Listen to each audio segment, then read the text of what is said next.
UNAM y de maestría y doctorado en el programa de Literatura Hispánicas en el Colegio de México.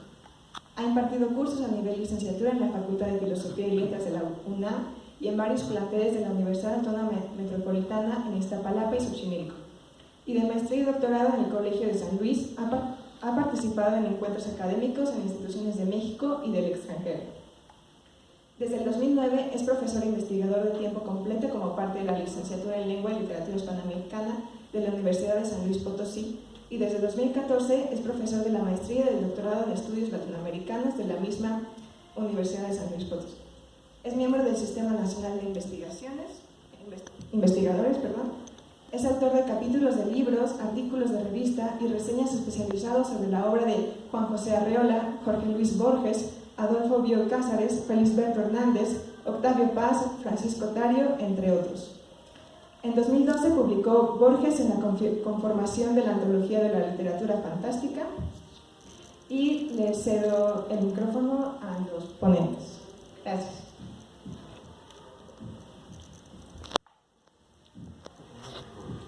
Muchísimas gracias, Daniel, muchísimas gracias, Omar, y muchísimas gracias a ustedes que están aquí.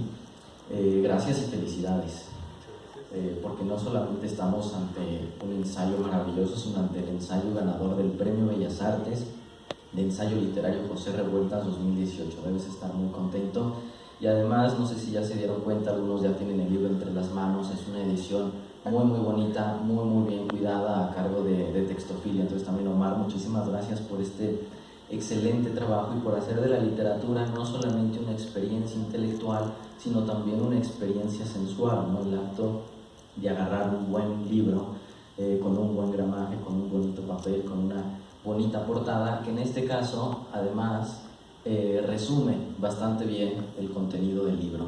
Soberbios ojos de tigre. No sé si ustedes conozcan o les guste la novela de la Revolución Mexicana, o porque la verdad es de que la tenemos no un poco olvidada, bastante olvidada. Entonces quiero contar un poquito quién es Martín Luis Guzmán, qué es esto de la novela de la Revolución Mexicana, para entender qué es lo que hace, qué es lo que propone Daniel Zavala con este pequeño ensayo. No, les anticipo que para mí, con este ensayo, lo que hace Daniel Zavala no solamente es introducirnos, reintroducirnos, invitarnos a esta figura y esta obra cumbre de nuestra literatura, que es La sombra del caudillo, para los que no la han leído, y para los que ya conocen a toda esta corriente literaria, que además en nuestro país es fundacional. Supone un paseo, yo lo vi así, una especie de paseo por los pasajes y los temas más emblemáticos de Martín Luis Guzmán. Empezaré, como en las películas, con el final, ¿no? Con la caída ignominiosa de Martín Luis Guzmán en el olvido.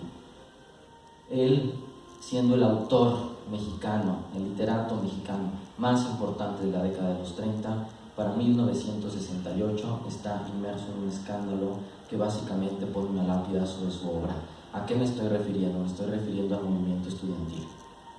El 2 de octubre. El 2 de octubre significó para la inteligencia mexicana un deslinde. La inteligencia mexicana se partió en dos.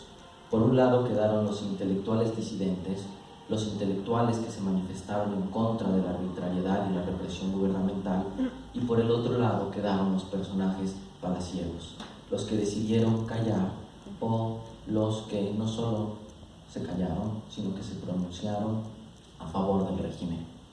¿Quiénes quedaron de un lado y quiénes quedaron del otro? Del lado de los disidentes está muy claramente Octavio Paz, con su renuncia ahora puesta en cuestión, pero al fin y al cabo su gesto de ruptura frente al régimen.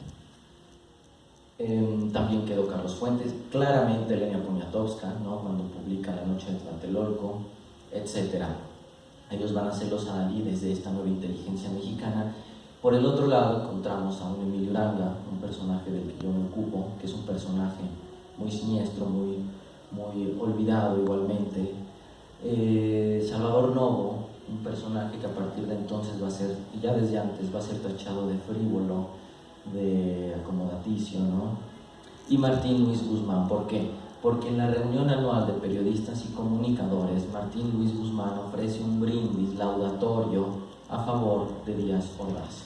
Y este discurso de unos pocos minutos le va a suponer el repudio de toda esta nueva generación joven, que lo van a ver como un autor anticuado y como el representante de una literatura ya caída en desuso, y no solo eso, sino que hay que combatir. Ahora sí nos vamos al inicio de esta historia de nuestro autor, de Martín Luis Guzmán, ¿no? La revolución, como saben, estalla en 1910, y con la revolución se tiene la sensación, se tiene la certidumbre de que no solo ha caído un gabinete presidencial, sino que ha caído una manera de ser del mexicano. Esta sensación de que la revolución es ¿cómo decirlo? Es un movimiento existencial. Estamos asistiendo al nacimiento de un nuevo hombre que necesita nuevas sensaciones, que necesita nuevos canales de expresión, y el canal de expresión que encuentra nuestra gesta revolucionaria es la literatura, aún antes que el texto constitucional, ¿no? Quien primero plasma el frenesí, esta polvareda de la revolución, este movimiento de la bola, van a ser nuestros literatos, Mariano Azuela, pero también Martín Luis Guzmán. Mariano Azuela desde abajo y Martín Luis Guzmán desde arriba, porque él había formado parte del gabinete de Madero, de modo que cuando surge el golpe de estado de la Decena Trágica, cuando Victoriano Huerta, básicamente a punta de pistola y borracho, irrumpe en la presidencia, Martín Luis Guzmán tiene que salir huyendo del país. Y es una huida, pero es también una aventura literaria. Él comienza a escribir, pero ¿cuáles son las características de esta nueva escritura que nos propone Martín Luis Guzmán? Se asemeja mucho a la crónica. ¿Por qué? Porque no está escribiendo con la distancia, con el sosiego. Él está escribiendo siendo protagonista de los sucesos, de modo que escribe con este frenesí, con esta urgencia. Los diálogos atropellan las descripciones muchas veces.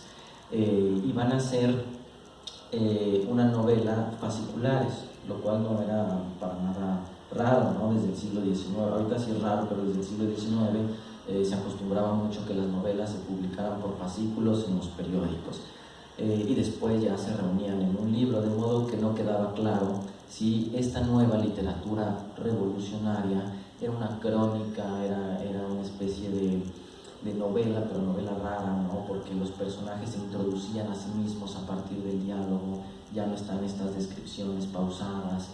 Y aquí encontramos a Martín Luis Guzmán con unos pasajes memorables, algunos de ellos los evocas, ¿no? Por ejemplo, la fiesta de las balas, que es un pasaje terrible y es uno de los pasajes clave de nuestra literatura. Él narra en uno de estos capítulos del águila y la serpiente, este general orozquista, ¿verdad? Es el general orozquista Rodolfo Fierro. Rodolfo Fierro, sanguinario. No les destripo todo el capítulo, pero la fiesta de las balas se refiere a este señor, a este general despiadado que con una ampolla en el dedo disparaba a los pies de cientos y cientos y cientos de presos, ¿no? Son capítulos descarnados, son capítulos que anticipan tristemente, ¿no?, los años sangrientos políticos por venir en México. Pero hay otra novela de Martín Luis Guzmán, que es la que le presta el título a esta novela, que se llama La sombra del caudillo, una novela que padeció la censura y que hasta la fecha sigue siendo una novela incómoda, porque es una novela que está en el origen de nuestro régimen presidencialista.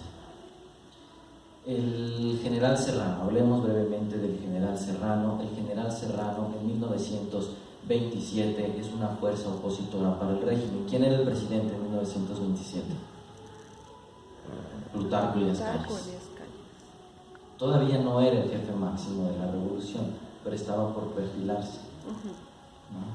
Álvaro Obregón, su antecesor, había reformado la Constitución para que se pudiese reelegir el primer mandatario, lo cual era un atentado contra el principio de sufragio efectivo, no reelección de Madero, uno de los fibras más sensibles de la Revolución Mexicana. Entonces, que Obregón viniese a reformar ese artículo removió varias sensibilidades, pero había un truco. Sí, te puedes reelegir, el presidente se puede reelegir, pero no de manera consecutiva.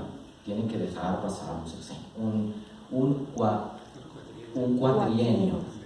No, él hace 2 reformas sobre lo. Reforma la Constitución para que se pueda hacer esto lo hace Plutarco Elías Calles en el 26, ¿no? Reforma la Constitución para que sean sexenios, se inauguran los sexenios y se inaugura la figura de la reelección, preparando el camino para que Obregón entre a la presidencia.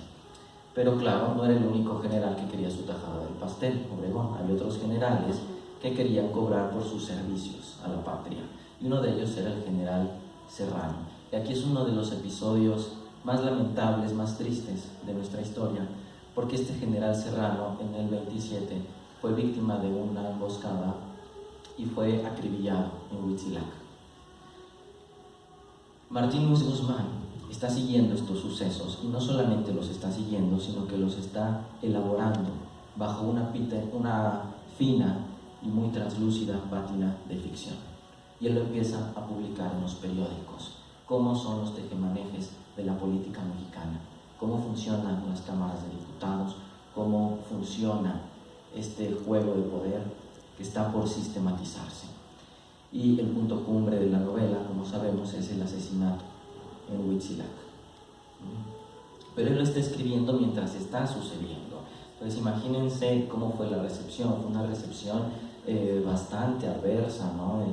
Tenías a un gobierno bastante indigesto de que les recalcaran en la cara todo esto, ¿no? Claro, el general Serrano no va a ser el único muerto en esta purga postrevolucionaria, ¿no? Pocos meses después va a ser muerto Álvaro Obregón, el presidente electo, con lo que ya podemos hablar de Plutarco Elías Calles como el presidente, el jefe máximo de la revolución. Lo único que quiere decir es el sobreviviente máximo de la revolución. Y comienza este periodo de la historia que llamamos Maximato. El autor, con esta novelita, con La sombra del caudillo, se va a entronizar, va a ser el mejor escritor mexicano, y yo diría en lengua española, de la década de los años 30. Y él va a tener varios momentos estelares. Por ejemplo, cuando se crea la Comisión Nacional de Libros de Textos Gratuitos en el 59, cuando López Mateos era presidente, quien la va a dirigir va a ser Martín Guzmán. Y es impactante ver cómo él, con su puño y letra, corregía las pruebas de los libros. Y cómo este ejemplo de el niño jugó con el cañón lo tachaba. Decía, no, el niño jugó con la pelota, ¿no? O decía, la niña barrió la casa y lo tachaba. No, la niña jugó con las canicas, ¿no? Con una gran visión. Bueno, fue este mismo personaje el que cayó en la ignominia después del 68. Y aquí lo que hace Daniel Zavala es insuflarle nueva vida. ¿De qué manera? Y es algo que los filósofos de profesión o por afición estamos muy agradecidos. Utiliza categorías propias de la narratología o propias del discurso de Derrida o de Foucault, como cuáles, como biopoder, ¿no? Como la bestia soberana, ¿no? El último seminario que impartió Derrida en Francia, y los aplica a este caso específico, el caso de Martín Luis Guzmán. Y para mí una de las vetas más valiosas de este libro de ensayos es cuando reparen algo que nunca nadie había reparado, ¿no? Que es la animalidad en La sombra del caudillo. Y ¿quiénes son los animales? ¿Cuáles son las metáforas animales que utiliza Martín Luis Guzmán? Daniel Zavala cae en la cuenta de que quien tiene rasgos animales en La sombra del caudillo es el caudillo, es el presidente, que es esta fuerza que está más allá del bien y del mal, que está por encima de la ley, que es el completamente otro, porque es un semidios, como funcionó el presidencialismo durante varias décadas. El presidente mexicano, el hueytlatani, el tlatoani, estaba por encima de la ley, ¿no? Pero esta otredad que solamente podemos adjudicar a la divinidad, bueno, no solamente, también a la animalidad. Entonces se da cuenta Daniel Zavala que para Martín Luis Guzmán el presidente, el jefe máximo, tiene rasgos divinos, pero también tiene rasgos humanos. y los soberbios ojos de tigre no son otra cosa más que los soberbios ojos del caudillo máximo de la revolución, ¿no? Que la novela de La sombra del caudillo viene a ser una mezcla tanto de Obregón como de Plutarco Elías Calles. Bueno, entonces yo los invito a leer este libro. Si no conocen la obra de Martín Luis Guzmán, porque es un pretexto padrísimo, inmejorable, ¿no? Una introducción a este monumento que es Martín Luis Guzmán. Y los que ya la conocen, es, como decía, un paseo muy agradable por los principales temas, por los pasajes. Es una vuelta de tuerca a todo lo que se ha dicho sobre Martín Luis Guzmán, y con el añadido, decía, de una excelente edición. Muchísimas gracias, Daniel, muchísimas gracias, Omar, y felicidades.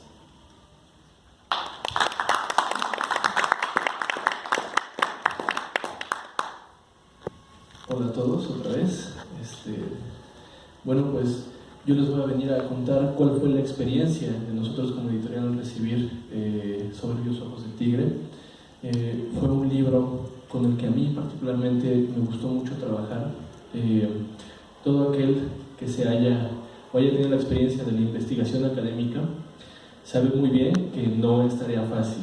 Es una tarea súper desgastante, es una tarea a veces hasta sufrida, pero a veces hay trabajos que son iniciales para aquellos que no están familiarizados con la obra.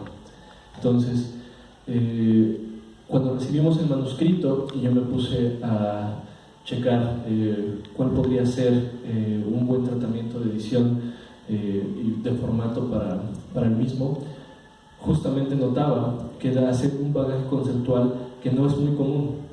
¿Y por qué no es común? Aquí Daniel no me va a dejar mentir, porque él es justamente un investigador ya con mucha experiencia. Muchas veces el ensayo se trata mal desde la academia. Lo que se hace es repetir una y otra vez lo que otros autores han dicho sobre discursos que ya otros repitieron igualmente una y otra vez. ¿Cierto o falso? Entonces, este vicio es muy común y tiene la peculiaridad que apaga a los lectores. Los apaga no solamente por esta facultad de que suele ser pesado de leer, sino que te pierdes en un laberinto sin salida. Entonces, yo me fijaba que el trabajo de Daniel estaba muy bien estructurado y que tenía esta sencillez para quienes no conocían la obra de Martín Luis Guzmán. Incluso la estructura en la que él comienza a abrir con sus ensayos genera un todo unificado. Es decir, tú puedes tomar una pequeña parte, un ensayo, y quedarte con eso y no hay ningún problema. Pero al mismo tiempo, si lees todos los ensayos, se interrelacionan de tal manera que crea un discurso bastante coherente y que es bastante agradable de leer para, repito, lectores principiantes o incluso para gente que ya está especializado. Y como aquí dice mi estimado José Manuel, si alguien tiene el interés de investigar a Martín Luis Guzmán y no encuentra bibliografía, este puede ser un excelente primer paso para aquellos interesados en analizar tanto su figura histórica como la forma en la que él trabaja su prosa, porque incluso siempre estás escalando en estas partes de la novela. Entonces, dicho esto, a mí me gustaría, aprovechando que tenemos al autor que está en San Luis Potosí, no lo tenemos todos los días, eso también es algo que debemos agradecer, preguntarle un poco sobre cómo influyó, yo sé que ya lo mencionas en esta primera parte del libro, pero ¿cómo es que influye la figura de Martín Luis Guzmán en tu vida como lector? Bueno, a lo mejor me voy a adelantar un poquito, ¿no? Para agradecer las generosísimas palabras de José Manuel. Me encantó la presentación que haces del libro, y pues también la gratitud a Omar Echeverría y pues al equipo de Textofilia, ¿no? que se lanzaron a la aventura de publicar este libro, ¿no? Que además, por lo que comentan, es un libro que está padrísimo, ¿no? Pues estoy muy contento del resultado. Creo que para contestar un poco lo que me preguntas, podría contar 3 anécdotas, también para no aburrirlos demasiado, ¿no? 3 anécdotas. Primera anécdota, mi papá es un tremendo aficionado al box. Tan aficionado al box que cuando me acompañó junto con la familia a Gómez Palacio Durango a recoger el premio, él de camino me iba contando que él viajaba con cierta frecuencia a Gómez Palacio, a Torreón, que está muy pegadito, porque tenía un amigo boxeador que lo invitaba a, pues a presenciar algunos combates, ¿no? De hecho, pues mi papá quería que yo fuera boxeador. Y cuando yo tenía 5 años me compró una pera, me compró mi par de guantes y me ponía a entrenar. Pero pues creo que nos dimos cuenta muy pronto de que lo mío pues no era el deporte de los golpes, ¿no? Yo he sospechado que mi papá también es publicista y se inventó esa frase de tú lo que necesitas es más backs, ¿no? Constantemente yo me encontraba con esa situación. Es tremendo este asunto de no cumplir las expectativas de los padres, ¿no? Los padres que tienen una esperanza y de pronto pues mi papá se echaba unas copas y me llevaba a decir, ay Daniel, ay Dani, ya a estas alturas tú serías por lo menos campeón nacional, ¿no? Entonces, pues eso termina por pegarnos un poco, ¿no? Esa es, digamos, en términos generales, la primera anécdota, ¿no? O sea, desde los 5 años hasta ir a recoger el premio, mi papá me va hablando del box, ¿no? Papá es un tipazo, entonces no hay mayor problema, ¿no? No me causa mayor problema que comente estas cuestiones. Segunda anécdota, y un poco para contestar lo que me preguntas. Cuando se supo que yo ganaba el premio, cuando los compañeros de trabajo, cuando mis estudiantes en la Autónoma de San Luis Potosí pues estaban muy contentos por esta situación, no faltó la persona que me preguntara, oye, ¿en cuánto tiempo escribiste el libro? Sobre todo se me acercaban muchachos que estaban en el proceso de escribir la tesis y que de pronto se van demorando mucho tiempo y, oye, pues ¿en cuánto tiempo se puede escribir un libro así? Entonces, pues yo les decía, pues lo escribí en 4 meses, 3 o 4 meses. Lo cual es cierto en un sentido, pero es falso totalmente en otro. En realidad este libro creo que lo escribí aproximadamente durante 30 años. ¿Y por qué? Porque en realidad yo no empecé estudiando lengua y literatura en la Facultad de Filosofía y Letras. Yo me inscribí inicialmente en la licenciatura en Psicología en la entonces Escuela Nacional de Estudios Profesionales Zaragoza de la UNAM. Y pues por ahí estuve un semestre. Yo ya tenía intenciones e interés en estudiar literatura, pero pues sabemos que estas profesiones de las humanidades, de pronto pues la gente te dice, oye, pues ¿de qué vas a vivir? ¿Qué vas a hacer? ¿En qué vas a trabajar? Entonces, pues yo creo que mejor me meto a la licenciatura en psicología, abro un consultorio y ya en las tardes, noches me dedico a lo que me gusta, ¿no? Que es leer novelas.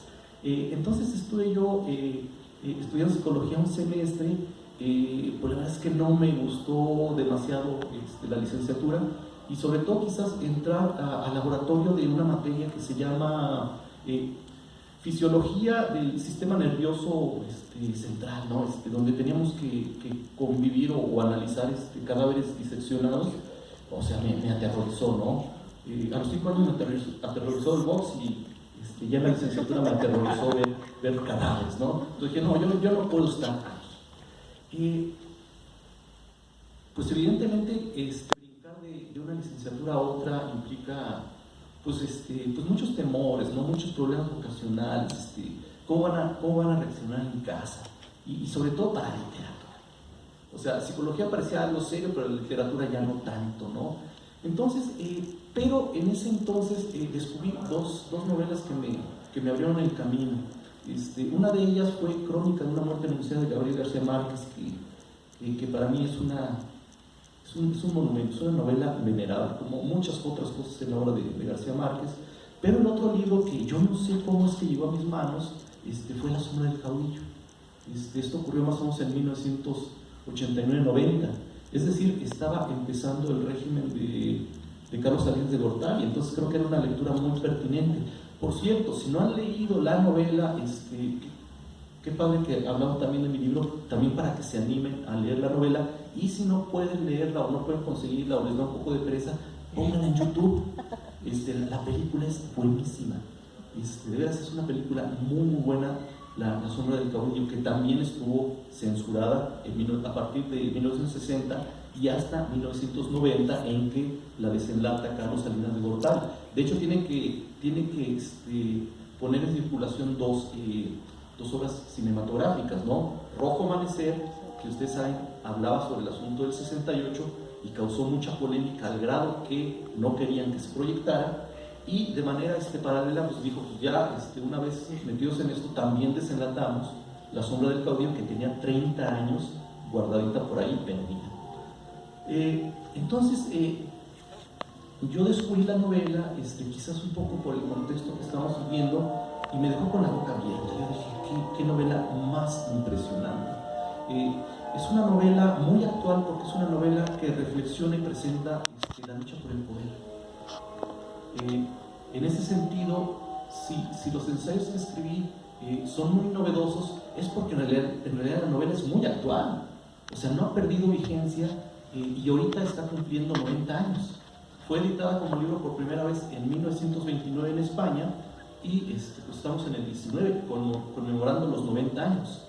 La novela fue editada en España por Espasa Calpe, fue mandada, o iba a ser mandada a México, y el que se puso de uñas fue justamente Plutarco Elías Calles, porque se estaba haciendo alusión a él y a Álvaro Obregón.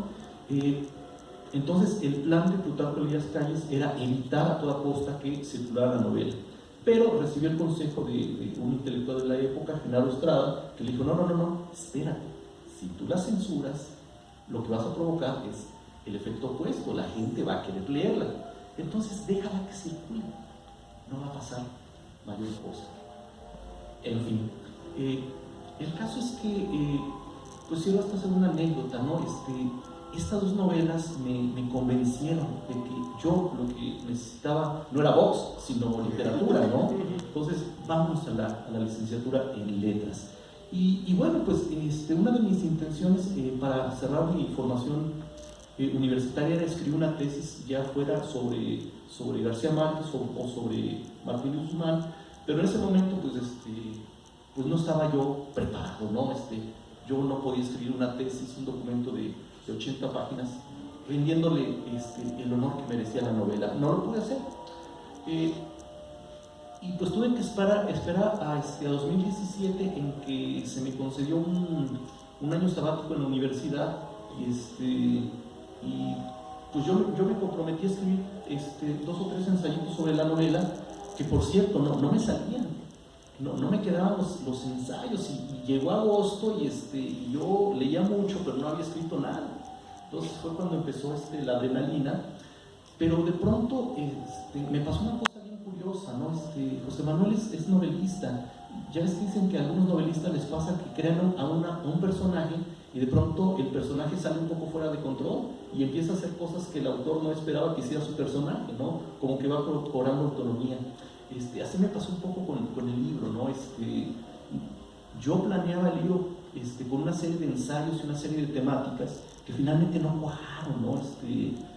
No terminaron de quedarme, y ahí están un poco arrinconados. Yo creo que los voy a tener que dejar madurar para que resurjan con la fuerza que estos ensayos seguramente van a tener. Me quedó otro libro del que yo esperaba. De todos modos estoy muy contento porque creció de manera natural, y creció quizás durante estos 25, 30 años, ¿no? En que, claro, no es que yo estuviera leyendo la novela todos los años, ¿no? O que estuviera pensando en ella todos los días, pero sí me gusta la idea de La sombra del caudillo, porque esta novela ha sido para mí como una sombra que me ha acompañado durante muchos años, ¿no? Y les comentaba hace un momento, no una sombra en un sentido terrible, oscuro, pesimista, sino al contrario, ¿no? Como algo que me ha estado acompañando, y que bueno, ahorita se resuelve en este asunto feliz de haber hasta obtenido un premio, ¿no? Tercera anécdota, alguien me preguntaba hace rato, oye, ¿qué sentiste cuando te avisaron lo del premio, no? Fue muy curioso porque, repito, el libro no tenía la intención de irse a un concurso. El libro era simplemente para resolver un problema administrativo que yo tenía que resolver ante la universidad. Pero cuando ya estaban escritos los 5 ensayos, me dio la impresión de que tenía cara bonita el libro y de que si le ponía un prólogo más o menos conveniente, podía irse a concurso. Entonces, más o menos me coincidieron las fechas, lo mandé justamente en abril del año pasado y el fallo se comprometieron a emitirlo a partir del 2 de julio. No sé si se acuerdan ustedes que el 1 de julio tuvimos las elecciones. Entonces, el 1 de julio nos fuimos a votar y a partir del 2 de julio yo me senté a esperar a que me llamaran, ¿no? Pues no me llamaban. Y pasaban los días y como cada día que pasaba yo decía, pues no va a pasar nada, ¿no? Pero me gusta el número 9. Yo soy del 9 de septiembre, ¿no? El 9 de julio, lunes 9 de julio, como a las 11 de la mañana me entró una llamada al celular. En julio pues ya no hay clase, yo estaba en mi cubículo, seguramente viendo el Facebook, y sonó mi teléfono. Entonces vi que era un número que no conocía, tomé la llamada y una señorita muy amable, Daniel Zavala, sí, soy yo. ¿Me puede esperar en la línea? Lo voy a comunicar con Lidia Camacho del Instituto Nacional de Bellas Artes. Y empezó la clásica música de espera. Fueron los 30 segundos más